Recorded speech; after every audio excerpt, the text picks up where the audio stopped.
Good morning. Welcome, Rav Yoni Rosensweig. Morning.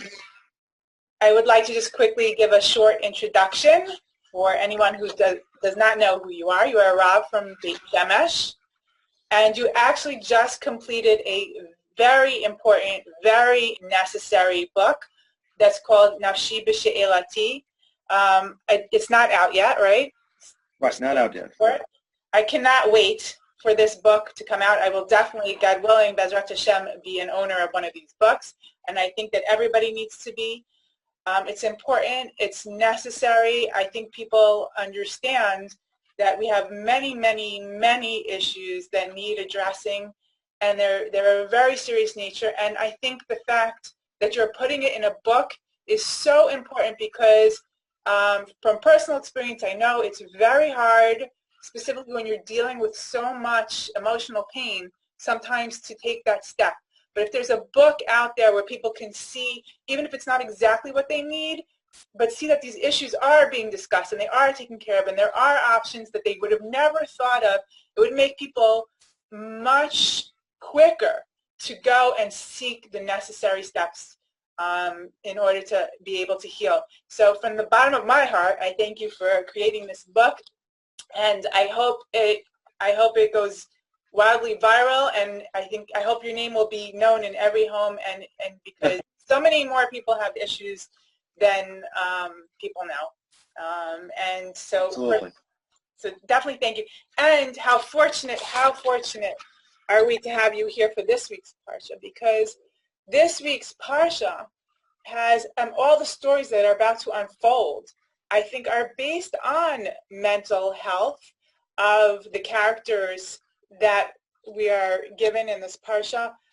Some are more obvious than others, but they're all definitely hinted to. I mean, I think the most obvious to me seems to be Esav, I think, is definitely dealing with depression. You see him say, he comes back, I'm about to die, what good is my life? And there's a lot, if we look into the Midrash, to help us to understand that, but what he was going through and the fact that he felt such despair and such anguish, and you can feel it all through the Parsha, especially at the end when his brachas say that tza'aka gedolah, that's so bitter that comes out of him. I think when you read it, you feel it yourself, and that pain definitely resonates. And I don't think I think if we analyze what happened to him, we can get a sense of why that is. To Yitzchak's blindness, which is not just a physical thing, but I think his inability or his lack of desire to be able to deal with a situation that he wasn't ready to see what was going on, and maybe chose not to. I think that's up for debate, but and then we have Yaakov, and I think there's a very subtle thing with Yaakov, being that Ish Tam Yoshev Ba'ohalim. I do believe, you can tell me if I'm wrong, that he had a fear of going out. I think this was something that had to be forced out of him at the end of the Parsha when he had to go from his home into the house of Lavan. I think that he was in Ish Tam Yoshev Ba'ohalim. Yoshev sounds like a permanent nature, something he didn't want to move forward. And I think that might have been a fear of moving forward on Yaakov's part. And we have Rivka, which is one of my heroes, and I definitely relate to her. I relate to all these people on one level or another. But Rivka, who in the Parsha before we're told, when she saw Yitzchak and his greatness and his countenance, that she felt this need to cover up. She felt this need to hide certain things of who she was, that she might not be understood. She might be judged inappropriately because of where she came from and certain qualities that she had, and that she spent so much time and effort and energy in trying to cover a certain part of herself up, which I think led to a lot of unfortunate events also.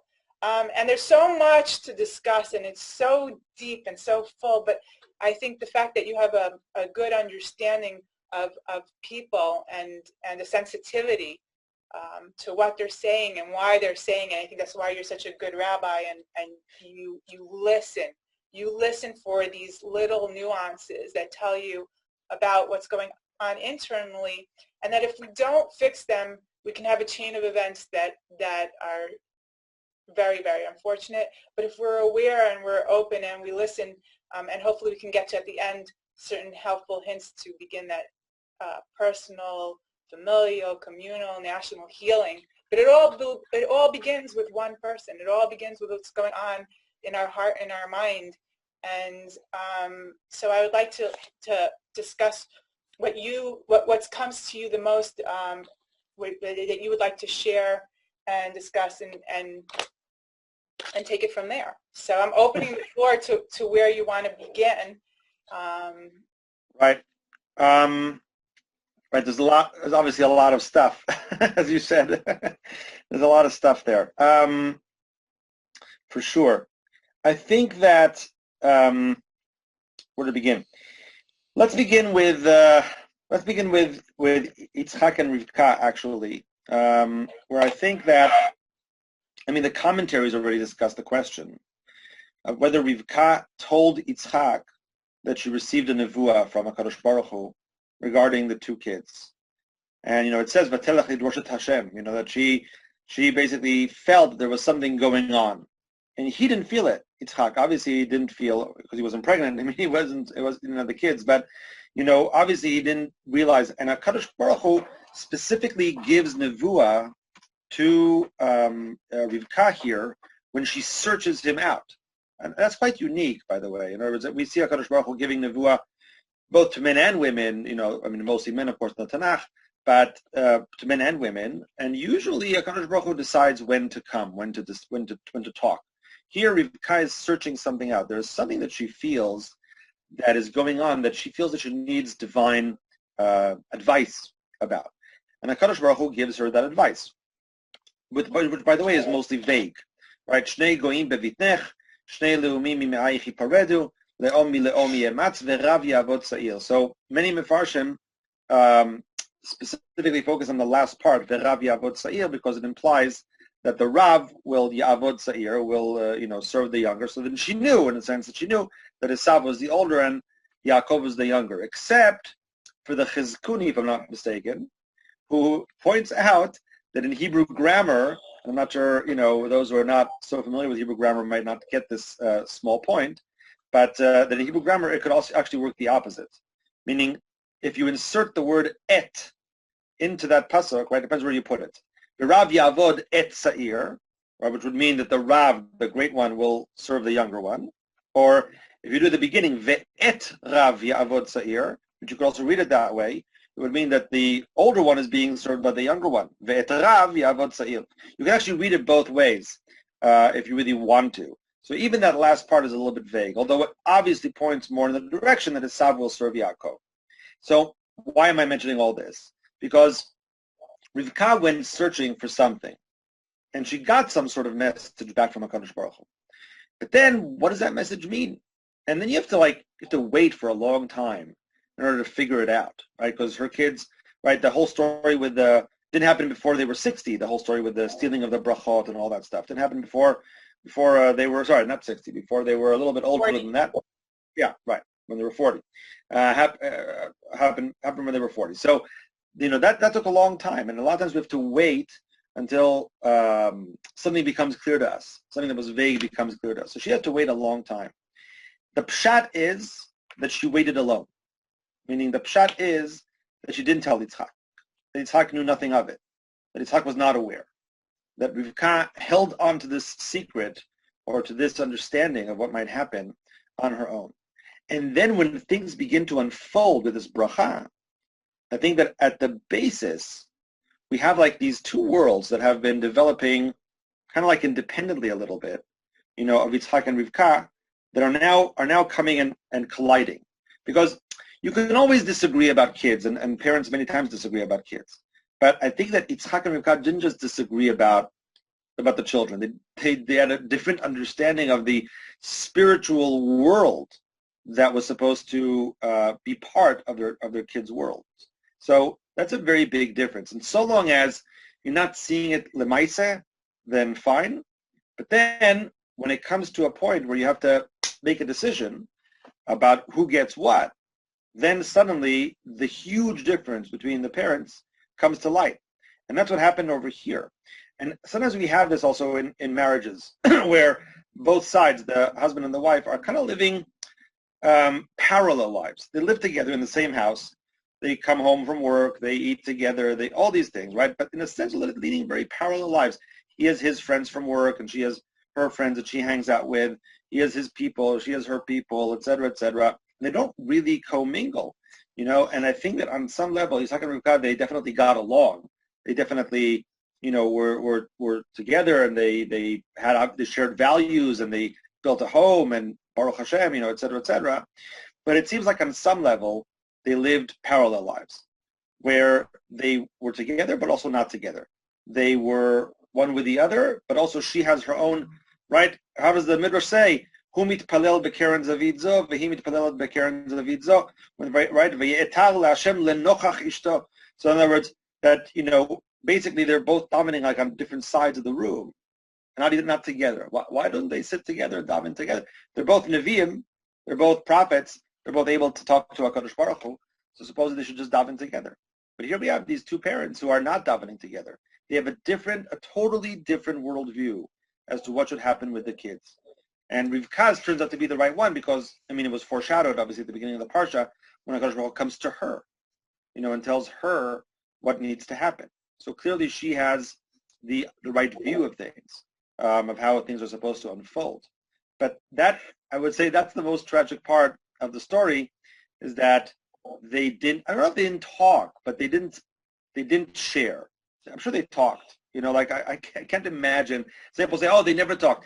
I can't imagine that that's true. You live in a house with some, they must have talked about the kids, must have talked about Yaakov and Esav. But talking, is not the same necessarily as sharing. Meaning that they actually share their deepest understanding of what was supposed to unfold or what was supposed to occur. That, I think, at the end of the day, they kept a little bit to themselves. All right, I hear you, kind of like a thing, like I hear what you're saying. Here's more or less what I think, but okay, there's a bit of a distance, et cetera, about what lemaise, what needs to happen. And then there was a result of that, when push comes to shove, they go in totally different directions. I think the most interesting question that I've always had, which will never be answered, obviously, is how did that conversation go between Yitzhak and Rivka after the fact? Yeah, after she did what she did, after she stole the brachot, after she set him up, what happened then? What was the discussion like? What did they talk about? We'll never know. But to me, that's the more interesting thing. Meaning, when two people who have been living parallel lives realize that that's what's going on, then what happens? Do they fix that up? Do they rectify that? Do they change things around? Or do they continue on, in that general trajectory? So those are my first thoughts about that. Yeah. Oh, can I say something on your last thought when you said we'll never know? But I do think that there's a hint to how it did go or didn't go. And I think that is after she orchestrated this whole event with Yaakov getting the blessing. We're told that she was told, again, another point of Nebuah, because how would she know? We're told that Esav said, Bilibo, in his heart, that after his father was killed, he's going to kill him. Right. And we're told right after that Rivka is informed of this. The only way she can be informed of something that's going on in his heart that he didn't express verbally would be some sort of a prophecy. It could be to her, which I like to think, or if other Meforshim aren't happy with that, through shame if it makes them happy. But I just want to point out that when we're told she went Ligosh at Hashem, we are told that Hashem said to her. It says it directly that Hashem answered her, which I like, because I really feel like, and I do feel like that if somebody goes and seeks out and they weren't necessarily going to get Nebuah, that your activity can put you on that higher level, and that God is waiting for us there, and that anybody can reach that. So let's go back. So when she's informed that Esav wants to kill Yaakov, we're told that she again orchestrates another story. She says, these benot chet, they're going to be the death of me. They're cutting my life short. I can't take this. Yaakov can't take a bride from here. And she does this because she doesn't want to tell Yitzchak the result of what just occurred. And this continues. This continues on. And after this story, we're not told any more stories. So it kind of, the narrative ends there telling us there was no more progression. This is where it ended. This was the relationship, and this is what it was. Even after this, when they could have maybe, sometimes when something does blow up and get out of control, then that's unfortunate, but it's an opportunity for us to pull back the reins and to put it all on the table and to discuss it. But we're told, no, this happened, and it was the same thing that continued on after this. And I think it is, I don't think it's so pashut. I say this with all the reverence of the Avo and Imahot. You know, we're very fortunate, you know, and it's easy for us for me to sit here with the text in front of me and dissect. But I think that the deep scars or the abilities or inabilities, they stem from childhood. And why I like this the way the Parsha opens up, I think it's telling us before the story unfolds, it gives us information that we supposedly know from before.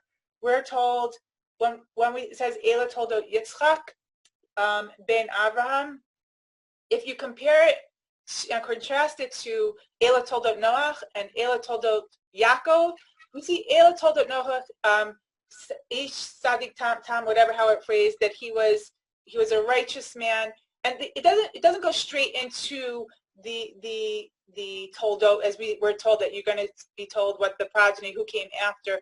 It goes more into inform us of a story that occurs. We see with Yaakov, Ela Toldot Yaakov, Yosef. It doesn't tell us the rest of the tribes. It's about, because for Yaakov, his story is about Yosef, and for Noach, his thing is that he was the Ish Sadik. The whole story that unfolds is based on that. And I think for Yitzchak, it's Ben Avraham. He's Ben Avraham. Now, whether it is that everybody perceived him as this is just these, I mean, I don't know how you get away from that, because Avraham Avinu till today is Avraham Avinu. You can't get away from the fact that he is the son of Avraham Avinu. But maybe that his ability to grow beyond that was what he felt was an impossibility. He always felt under the shadow of Abraham, and maybe that went into part of the story. And then we're told again that Rivka, and it's, to me, this is more obvious, because it goes and says he took Rivka bat betual ha'arami bipadam aramachot lavan ha'arami lo isha. We're told again, but it specifically says betual the arami, lavan the arami. These are things that she felt that she wanted to cover. She felt this was part of her identity. Oh my gosh, this is who I am. How am I ever going to get away from these swindlers, these people that were, conniving and manipulative. This is part of my identity. And all this, I think, went into their insecurities of the way that they interacted with one another, because they're actually the couple that we're told ahava. So you think, oh, Yitzchak loved Rivka. They must have been love on this high level of sharing and intimacy, the way that you said that they didn't have. But because I think ahava was, they were very willing to give for the other, but they weren't willing, they were for the other, but not of who they were, because there was still a fear, because they loved so much and they wanted to give, they still were afraid of jeopardizing that. They were afraid of giving, they didn't have enough of that trust in themselves and trust in the other. I think there was a little bit of trust in who they are, a little bit of trust in the other one's going to accept who they are, to divulge that part. But they did love on a deep level, but they still couldn't get to that point of giving that other part, because of the fear was so great, because the love was so great. And that, if you don't let go of that, I think that's part of why she has these twins, instead of having, she could have had one child who was torn straight down the middle, but I think because of those two things is why she had these twins. I think I'm a big believer of everything, all your mental state also goes into the pregnancy, it goes into what you're giving birth to. And I think that was part and parcel of what happened, and not for punishment or whatever sort of way, but because of that's who you are, and that's what you bring forth, and that's what has to be worked on If you didn't work on it yourself, it just goes to the next generation for them to have that opportunity. I think I'm talking too much, but I just no, that's fine. but I just think that like what I said is I don't think that there was that open conversation afterwards, and I think that that's why Yaakov had to move on. I love to say that Yitzchak loved Rivka because, I mean, Yitzchak, it says, we're told that Yitzchak loved Esav because he would study Bapiv, and Rivka loved Yaakov, and I like that because it's Yaakov, period. There's no because. And I think that there's no because Yaakov was Yoshev Ba'olim. She spent a lot of time with him. She was able to really understand him. He was there in the tent with him. She loved him. She was able to give and love, and he was more open and honest with who he was, as opposed to Esav, who was Said Bipiv, and he was out in this. He always went out to the field. We know that Yitzchak spent his time asuch basadah. That's where he liked to be for meditation, prayer, whatever reason. He was even working in the field, we're told, with the Me'asharim. He was blessed. He was in the field a lot. So I'm guessing, in my imagination, Esav would trek along and he would do his own thing. But Esav, as the interpretation goes, he told his father what he thought his father wanted to hear. He wasn't comfortable giving over who he really was. We don't know if Yitzchak, we never get the opportunity to know if Yitzchak would love Esav for who he was, because Esav didn't give Yitzchak that opportunity to see really who he was. But I think if he would have, we would have told that Yitzchak loved Esav, period, because I think that Yitzchak loved Esav because Esav was similar to Rivka, and he loved Rivka so much he saw Rivka and Esav, and that Rivka loved Yaakov so much because she saw Yitzchak in Yaakov, and it was their love for one another that made them really see that in the kid. And maybe what they saw in the other one was more similar to themselves, and they knew themselves. They weren't in love with that part of themselves per se, and so it wasn't something that we're told. Of course they loved the other one, but we're not told about it because it doesn't help us with the story to know why it unfolded the way it unfolded. But that's why I think it's all very important that, to that sharing and that awareness and that trust, that it's not very easy to access, and to 100%. I think that people also, sometimes they make a mistake in terms of Yitzchak when they say, like, you think, oh, Yitzchak is like this Nebuch fellow, like he was in the Akedah, he let, he just like, oh yeah, whatever, I'll be shechted, I won't be shechted, and ever since then he's like been, like, he's blind, and he's like this very like pathetic individual who like can't stand up for himself or can't do anything, or he doesn't see right what's going on, etc., etc., etc., which I think is totally wrong. I think it's a wrong read of Yitzchak, and we see that very much with the Be'erot, with the middle section in this very Parsha, where you have the wells. He's very active, he's very forceful. He knows how to stand up for himself.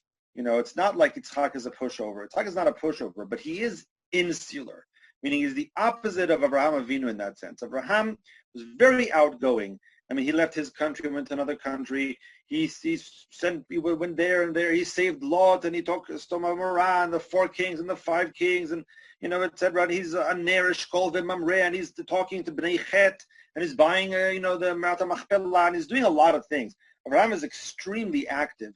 He's all over the place, and everywhere he goes, he's a leader. That much is very, very clear. Yitzchak is not a leader. Like I said, he can stand up for himself, but he's very insular. He wants to stay within his Dalet Amot. He knows what he knows, and he's happy there. He's not going out on Mitzrayim. He's not doing anything. HaKadosh Baruch Hu tells him not to. Hashem tells him, don't go down. Yeah, but the point is, he stays put. And his whole.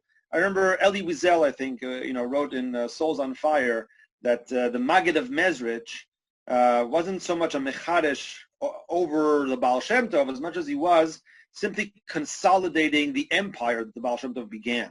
In other words, the Maggid of Mezrich basically based it. He created it. Baal Shem Tov started something.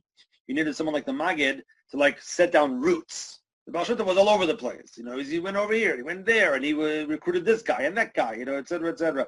And the Maggid, it's hard to say that he had like some sort of significant contribution to Hasidus, like he had some new road, but what he did was that he stabilized what the Baal Shem Tov had. So you have to be the Maggid of Mezrich to do that. The fact that you don't have something necessarily that's so new of your own doesn't make you a pushover. Right. It just means that that's not the way that you roll. So, Yitzchak was not Avraham. He wasn't forging new alliances and walking around and, I don't know, doing whatever. But he sat down, he put down roots. And he definitely, I think that, to describe him as someone like, oh, he didn't know what was going on, etc. I don't think that was true at all. I think that, his eye was going on a lot of times. But he had a different viewpoint, than Rivka, as we saw before. By the way, I always say that I think that, while, once again, there was definitely a machloket between Yitzchak and Rivka about the kids, the pasuk right before, you mentioned it before, the pasukim right before the story of the brachot, or the story about Esav and taking the, Bnot Chet, the Hittite women, right? And it says there, V'tiyena morat ruach leYitzchak u'leRivka. And I always daik, that pasuk, right? It says, not just leRivka, leYitzchak u'leRivka, meaning Yitzchak saw what Esav was doing. It's not he didn't see anything. He thought Esav was like a tzaddik. I know that Chazal, in retrospect, try to cast Esav in a negative light, so they say a lot of negative things about him. And every little thing that Esav does, they see it as very, very negative, and they're very cynical about it, etc. But the Pshat doesn't support that reading necessarily. Meaning, looking at the Pshat of the Torah, you don't necessarily see Esav as a bad guy. In fact, at the end of this Parsha, he sees that, Yaakov was sent to, get a wife from Bnot Lavan. He says to himself, oh, I should do too. He wants even mechabed his father. That's not right. I should marry Bnot Ishmael. And once again, the Mefarshim are very cynical about it. They're like, okay, but you didn't divorce the other women, right? Like you just took one on another woman. So, okay, fine. You can always be cynical about Esav. And of course, in retrospect, it's easy because he becomes such an... Okay, apologies. It stopped in the middle. I never had that happen, so we'll do part 2. We got cut off where you were talking about Yitzchak not being this Nebuch character, but right. And all I was saying was, I'll finish the thought, which was just that V'tiyena morat ruach leYitzchak u'leRivka, right, where Yitzchak is also mentioned in that pasuk, meaning that he understood, he saw what Esav was becoming. And I think that the story of the brachot ultimately is a parent's decision at the end of the day, Yitzchak and Rivka disagreeing about what to do in that situation. Meaning Yitzchak decided to basically, make one last ditch effort, in a sense, to save Esav, and to say, look, maybe if I give him the brachot, maybe this, will lead him onto the right path. And on some level, eventually it did work. I mean, Esav at the end does decide to marry Bat Ishmael. I think that he did look, he did see, he did crave, his father's approval and wanted to do something that Yitzchak would be happy with. I don't think that's not true. I think that did happen. But it was too little, too late at the end of the day. And that's what Rivka saw, and of course prompted also by the nevuah that she got from HaKadosh Baruch Hu. She understood that the real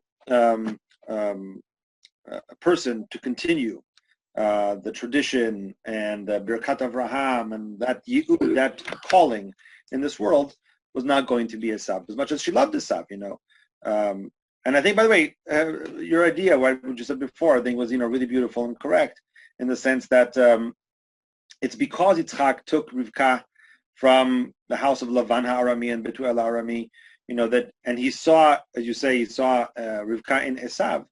So he said, Rivka came from such a house and she was redeemable and there's no problem, etc. So why shouldn't Esav be redeemable as well? So what if he's like this or like that or the other, etc., etc.? There's no reason why, with a little push in the right direction, everything should be fine. And that's basically what Yitzchak is trying to do over here, in the story of the brachot. Rivka disagrees. And, eventually the hashgacha is on her side in that sense. Right. I also think, in addition, he also brings with him his experience, I think, with Yishmael. You look back and we're told that Yishmael at the end did tshuva, and Yishmael can be compared because he was the one that was, he was an accomplished hunter and whatever, so he can see that there's potential. He saw that out to its fruition. He saw a male figure who might have been one of these going out and not so on the straight and narrow, but at the end managed to pull it together, and so maybe he did have that faith. But I also think in the way I perceive and understand it as of now is that I really do have a belief that these twins, they could have been the ultimate brother and partners in serving Hashem, and even if they were going to be two nations, two separate nations with their own personal strengths, because if it's not the tools you're given, it's what you do with the tools you're given. And because I think Yaakov had the capacity, is different from so different from Esav, that the two together could have been some force in bringing the whole world together, because you have the part of the going out and the conquering, and then the more sitting and studying. And I think that once it didn't happen that way, and once he took the bracha, he had to go to the house of Lavan, because he had to be trained into becoming more similar to the nature of Esav. He needed to spend all those years under that tutelage to be able to he has a bracha that's intended for Esav. He has to be now the kli, because he's not the Esav person that the bracha can fall on. And had they each come together with their own bracha and their own forces, they could have maybe been like the 12 tribes, but in two, and then as it had to trickle down, it had to become more, as even like we know, Adam Harishon was perfect, and then now we blossomed out to the whole entire world trying to get back to where Adam Harishon was. So that's what happens. That's what happens, and I think I really see again later in the other and later on when Yaakov returns and he meets Esav, and they say that with that kiss, and it's defined two different ways. Most people say that it wasn't genuine, but I really feel that there was that genuine moment. I think that Esav definitely had a kind of bipolar, the highs and lows, and maybe he did go out when he met Yaakov with the anger and wanting to kill him, and maybe the slow method of appeasing him slowly did break away. And then when he got to Yaakov, and when he had that moment, and when they had the hug, he had this moment where it could have been turned around. And I think when he said to walk with me, my brother, and come with me the rest of the way, I think he wanted to join forces in the right way. I think it was a moment of opportunity again, a moment of opportunity lost. In my mind's eye, that's why at the end we're going to meet at Har Esav to complete the picture that we didn't complete, which we should have at that moment, because I think it's something we're meant to work together. And I think it was a potential that was there, but they weren't ready yet. They didn't know how to, or they didn't believe in themselves enough to take that step and try and make that work.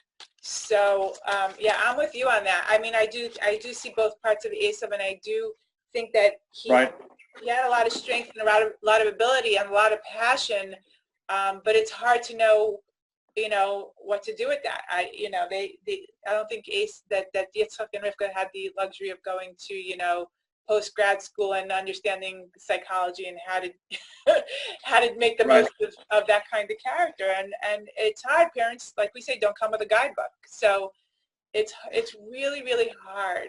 It's really, really hard to know. But that's what, I know your time is short, but that's why I wanted to end, and I'll bring up the topic and you can take the ball, is that I think we don't always know how to move forward and how to progress and how to heal. But the one thing that we do know is that in order to take the next step in the right direction, is it takes trust. It takes trust of characters, because I do think anything is surmountable. Personally and in relationships, if you can have that trust to work together and to move on to the next level, or to look to try and access whatever it is that is. But without that, you can't move forward and you can't move in the right direction. But if you do have that, even if you make small mistakes along the way, you can bring it back to the table and trust to work on it together with whoever it is you need to. So now I want to leave all the rest of, maybe you have advice on what to do, how to do, where we should go in our lives when we have all sorts of personal issues, familial issues, communal issues, like, what steps to take to make it all work. Let me pick off from where you left in the story, okay? And through that, I'll circle back to the question that you asked. I think that Esav and Yaakov have different sides to them that sometimes even they're not aware of. And Esav proves it several times, meaning when Yitzchak says, hey, I want to give you a bracha. Esav doesn't just shrug it off and say, who cares about the bracha? I'm a physical guy. I'm not a spiritual guy. What do I care about this stuff? Yeah? So he does care, and later on we find out that he was, very unhappy with the fact that he sold his Bechorah to Yaakov, and it seems he's perturbed by that, meaning he felt that he was kind of like, that something was taken from him unlawfully. But it's clear that he cares about the birthright. He cares about the bracha. He cares about all these things. So there's a different side to Esav that is spiritual, and he's a more complex character than one necessarily would believe. And with Yaakov, it's also the same. Yaakov, the first thing he does when he leaves the house of Yitzchak and Rivka is he commits a feat of physical strength. We see him roll the rock, beyond, from the well, and like he's doing some sort of like what is that? What is all this physical strength that Yaakov is suddenly applying over here? Is he I thought he was like this Nebuch, yeshiva bacher. That's what I thought he was. Yeah, and also in Parshat Vayishlach when he fights with a guy at the night on the river, etc. There's a physical battle that's going on, which lasts all night. Yaakov has physical strength. It's not necessarily what he does all the time, and the rest of the time he does a lot to try and curb that. Right? He's very angry at Shimon Velevi for using their physical strength on the people of Shechem. He's unhappy with just going around terrorizing the countryside. That's not the way he wants to do things. But that's exactly the balance that you have to find.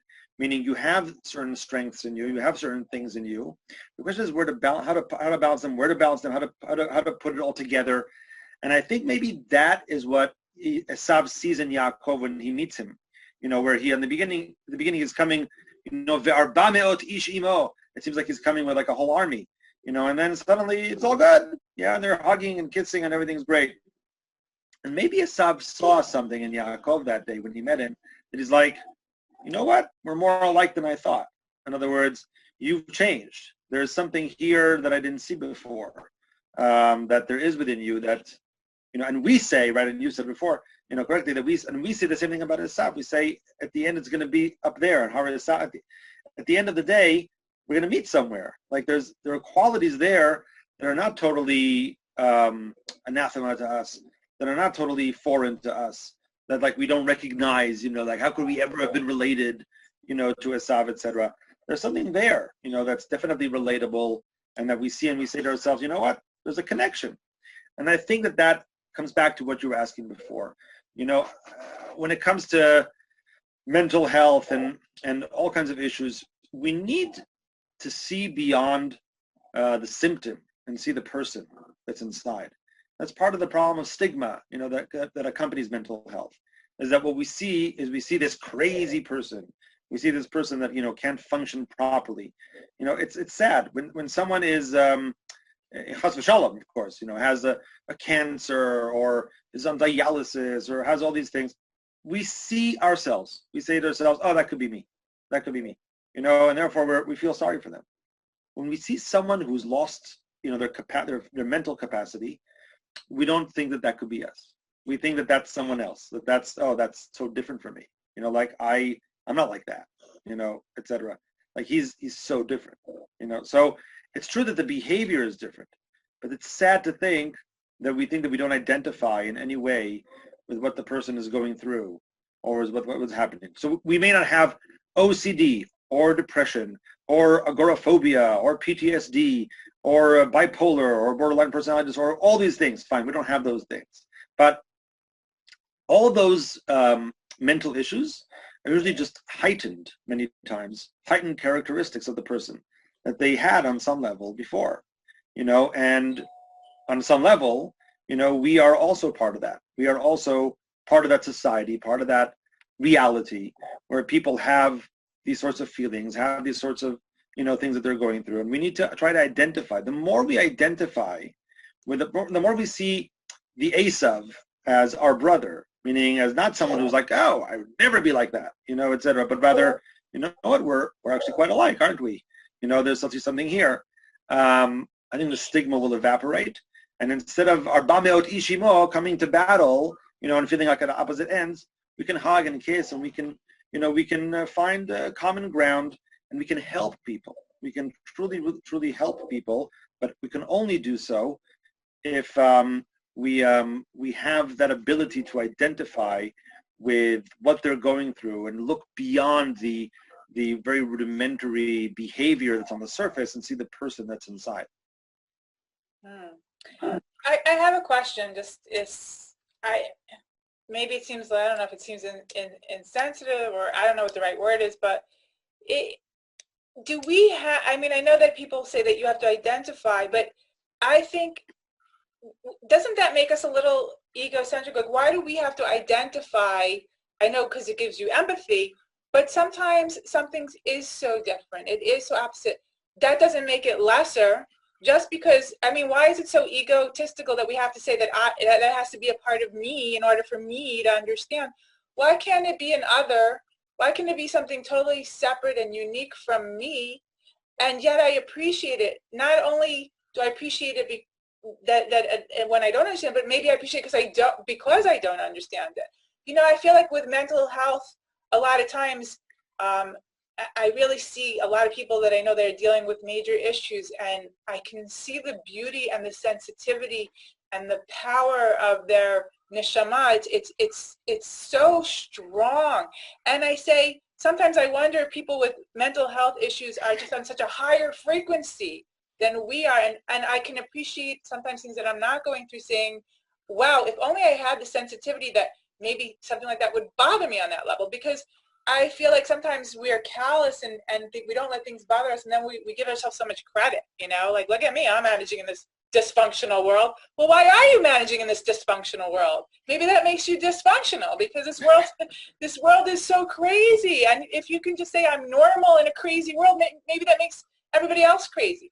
So, I really have an appreciation for all sorts of things, being that there are others, and that the people are separate and unique, and that's a gift to the world in different ways, for us to learn different things.